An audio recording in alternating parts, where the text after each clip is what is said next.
Hey, welcome back to 65 Drums. My name's Justin, and this is the ultimate guide to every kick drum Roland has ever made. We're going to cover all the different weird kick drum pads and pedals they made from 1985 all the way to current day. Okay, so the first kick drum on the list is the Roland PD10. And yes, I did say that right. They didn't start calling their kick drums KD something something until the 90s. The Roland PD10 was part of the Roland Alpha series drum set. It's very easy to find a lot of Simmons drum sets from this era because they pretty much owned the entire industry.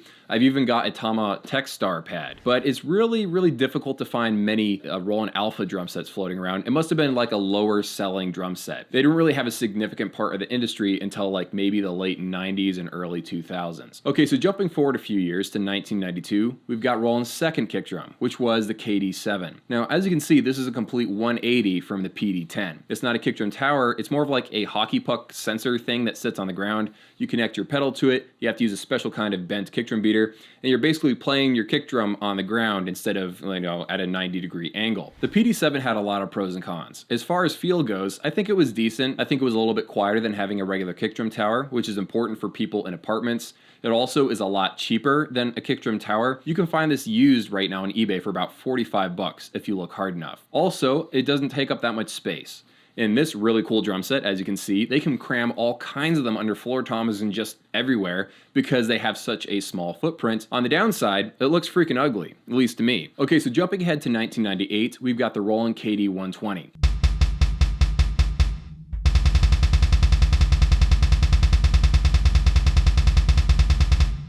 The Roland KT120 is a little bit tricky because you'll see different versions of it with different letters at the end of the name. But I believe those are all just like different shell wrap options, so I don't think the core of the KT20 has ever really changed that much.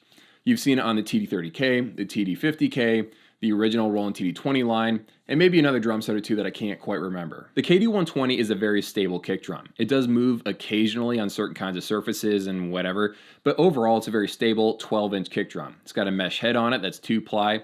There's a very large block of foam on the inside of it that's pressing up against the inside of the mesh head, so it feels very solid. I like it overall. It runs anywhere from like $200 all the way to like $500, and it was introduced in 1998. Okay, so moving forward 1 year to 1999, we've got the KD80. As the name suggests, this is an 8-inch mesh kick drum pad. It didn't leave a giant impression on me. I don't really remember that much about it. It's just a regular kick drum pad. It's not great, it's not bad. It just kind of works. It's not quite as nice as the KD120, but it also is cheaper. Currently on eBay, you can buy it for like $160 to $260. And by the way, there are two versions of this. There's the KD80 that came out in 1999, and then there's the KD85, which looks pretty much identical, that came out in 2005. Okay, so now that we've reached the 2000s, I'm going to stop talking about the drums in chronological order and just move ahead and talk about them in terms of tiers, because this will be more helpful to people trying to compare different kick drums. So the first three kick drums we're going to compare are the KD9,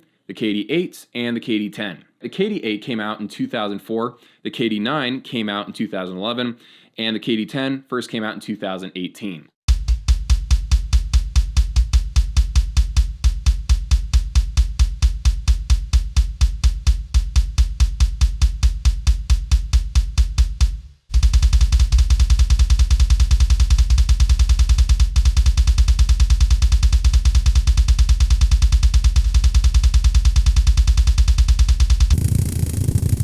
So it was really cool to be able to play all three kick drums side by side like that, using the exact same drum module, the TD30 in this case, and also on the exact same carpet, so I could see which ones moved and which ones didn't, which ones were more stable than the others.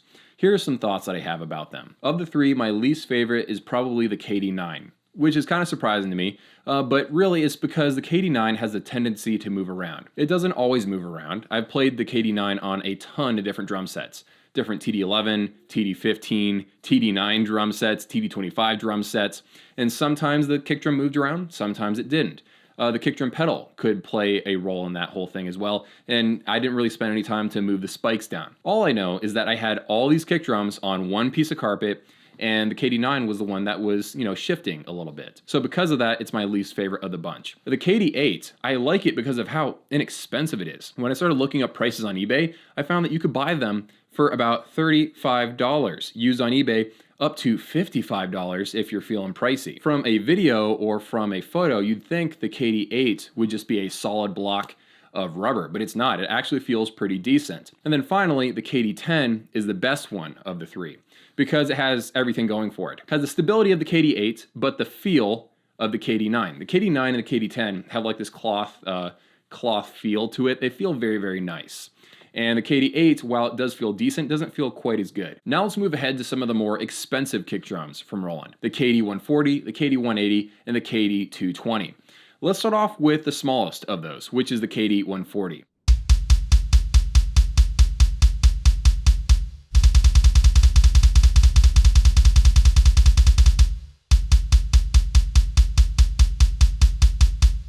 It kind of looks a little bit similar to the KD120, which I own and I already talked about a little bit earlier. But to be honest, it is significantly better in my opinion. You might not be able to tell, but this thing is freaking heavy. I'll throw up exactly how heavy it is on screen, but it is legitimately very, very heavy. It feels like you're playing on a 22-inch kick drum, but it has the size footprint of like a KD120. It first came out in 2011 on the TD20 SX, and then it was also featured on the TD30 KV, and then it was also featured on the TD50 KV. And it costs about $1,200 brand new. There have been different finishes over the years because every drum set looks a little bit different, but it's essentially the same thing. On the used side though, you can buy it for $410 in some cases. The reason why you can buy it for so cheap is because it's 3 generations old now, so that's why you can find it for a pretty good deal in certain cases. Okay, so the next kick drum on the list isn't really a kick drum itself. It's a conversion package that I currently have on the drum set behind me. So this is the Roland KT10 Conversion package. For about $330, you can take any sort of 22-inch acoustic kick drum and turn it into electronic. I don't think you can buy the 18-inch variants. You only can buy the 22-inch variant to my knowledge. But for me, I've really, really liked it. I think it's a great deal. My only complaint about it is the fact that the playing surface is the same size as the KD10, like exactly. It's pretty much that exact same pad. Came out in 2016. I bought it a year or so ago, and I've really, really enjoyed using it. For $330, I think it is a solid option for a lot of people out there, and you don't have to worry about a sensor turning sideways or whatever. It's just a very solid option. I would highly recommend using a kick drum patch with it. Same as if you had bought like a Roland KT10 or KD9 as well, just because it is kind of a soft cloth-like material on the front of it. But overall, it is a really, really good pad.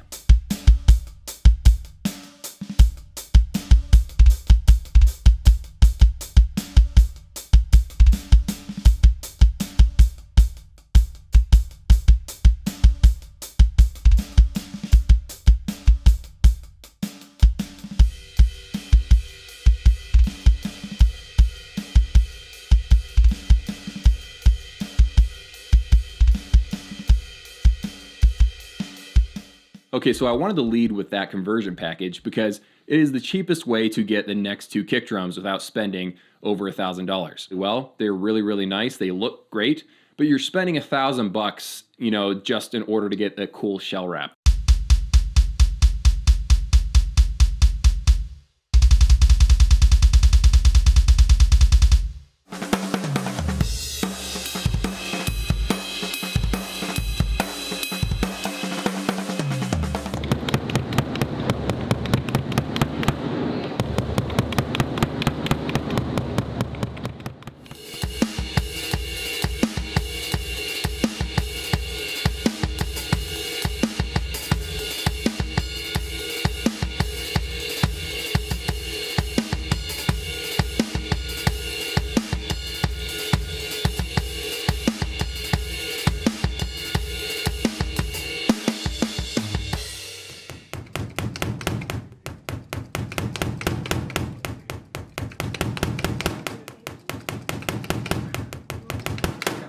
If you want to spend the extra $700, that is up to you. They both perform pretty much identically to each other. They perform great. The small playing surface kind of annoys me, but it's doable. I think the biggest hurdle that people will run into if they're thinking about buying this is the fact that they are kind of loud, because the bigger the drum, the more noise it's going to make. So if you're noise conscious, you should probably buy the KD140 because it feels like a 22-inch kick drum, even though it doesn't look like it, and it's quieter than these larger ones. All right, so that is the main kick drum pad line. Most of those you can buy separately and stuff. Now for the rest of the video, I'm going to tie up a bunch of loose ends with other things that either come pre-installed into a drum set, you can't buy them separately, or they're like pedal based, and so they're kind of in a category of their own. So as far as pedal based Roland kick drums, you have the Roland KT line. They come in two different variants. The first one is the Roland KT10, which came out first, and then the KT9 came out after that, and is like a lower cost, like, I don't know, less nice variant of that. I was surprised to learn that because usually the lower number indicates that it's actually a older version. But in this case, they made the expensive version first and then they made a cheaper variation. I've played the KT10 version. You can go check out my video on it. I think it is really, really nice. It's very expensive, unfortunately. It's like $250, but if you need something that is very, very silent and you need something that is pedal based and you can use a lot of them if you want to and link them together, it's definitely an option. I really enjoyed using it.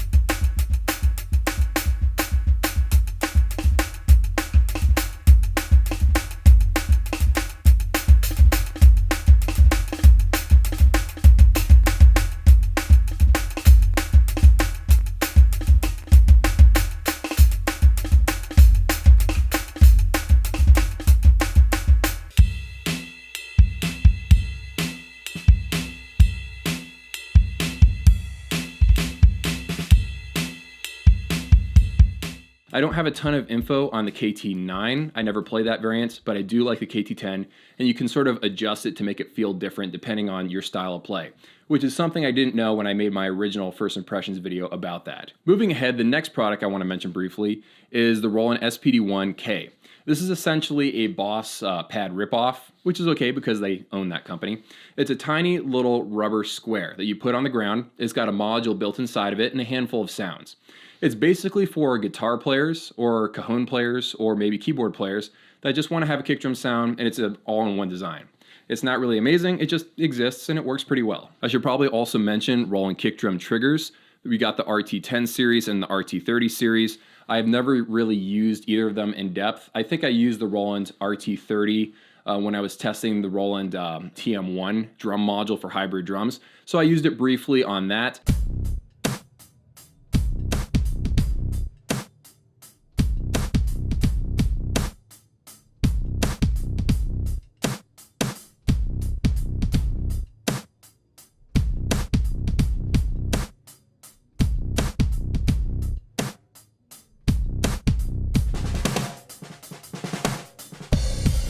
And then finally, the rest of these kick drum pads or pedals are proprietary to these drum sets.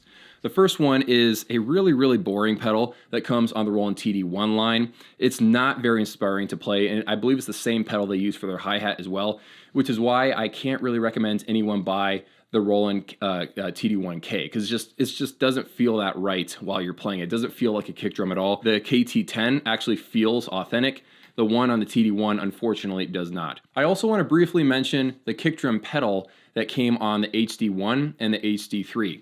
This was probably the weirdest kick drum pedal that I've ever played in my life. It came built into this whole thing. They kind of abandoned this concept. They only made two versions, the HD1 and the HD3, and they sort of shelved it after that. But it was a very interesting idea. I don't even know how to explain it. You kind of have to play it to get what I'm talking about. But you had to get used to using it. And then finally, the very smallest kick drum pad Roland ever made came on the Roland TD4KP and the Roland TD1 KPX. TD4KP came out in 2012, the TD1 KPX came out in 2015. It's a tiny, tiny little pad. It looks very, very similar to the KD7, kind of, in my head. I don't know if that's true. But yeah, that's probably their smallest kick drum pad, and it was built into the drum rack itself. And then moving on, there's one more iteration on that made it a little bit larger sideways in order to fit a double kick drum pedal. And so this was the TD1 KPX2 and the TD1 DMK. TD1 KPX2 came out in 2017, the TD1 DMK came out in 2018. Okay, so that is my overview of all the different Roland kick drum pads and pedals they've made over the years. I know I've probably missed a thing or two. Leave anything that I didn't talk about down in the comments below. And also, leave a little mini review of your kick drum if you have a Roland kick drum. Let me know what you think about it down in the comments below. I'm really interested to read your thoughts. Have an amazing day. You're the real MVP for getting all the way to the end of the video. And I will see you guys in a few.